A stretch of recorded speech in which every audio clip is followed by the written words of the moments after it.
I might be insignificant on the grand scale of things, but if there's one thing I'm certain about, it's that I have been a car guy for as long as I can remember. Since I was about 4 years old, I was able to recognize car makes on the street, make all sorts of car sounds, and draw cars all day. It's kind of evident why I would aspire to own a special car of sorts in this rather drab, monotonous world filled with greyish econoboxes stumbling along at a dreary pace.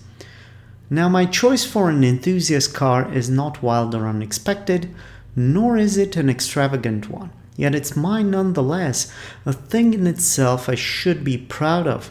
Never mind the fact that it came rather late in life, almost past my prime, or how some might see it, an early symptom of a midlife crisis. Still, such people will be mistaken, because when it comes to midlife crisis, I have my YouTube endeavors to account for.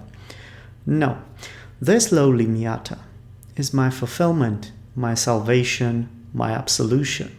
With its pure, unaltered design, elegant lines, and sublime engineering, the humble MX-5 has wowed millions of people around the world for decades, and finally, it has won me over as well. It will sound false, superficial, and one-sided, but as I speak to you now, 1 year into the ownership of a Miata, I can say with certainty and honesty, I envy no fellow petrolhead, be they a Ferrari, Lamborghini, Mercedes, or Bugatti owner. And keep in mind, I have been lusting after an air-cooled Porsche 911 for the past 22 years or so. So I don't really take that affirmation lightly. Now, the question that begs itself to be answered is whether I'm simply lacking in experience, being simple-minded, or rather a hack at the thing I love the most. What I mean by that is, have I been bragging so long about knowing, admiring, and absorbing all things automotive that by now, when I have the chance to expand on that world of possibilities, I simply settle for the first thing that comes along?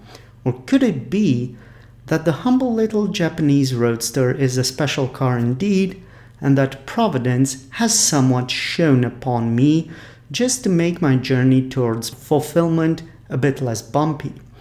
Whatever the case may be, I invite you to stick around and listen to the rest of this story. Who knows, by the end I might have inspired some of you to reach for your own personal fulfillment, which I guess is what this whole YouTube adventure is all about. But getting back to cars though, one thing's for certain, the Romanian car scenery is not an inspiring one, and that's really being polite about the matter. I also aim to shed some light on this aspect. Maybe some of you might be intrigued about the notion.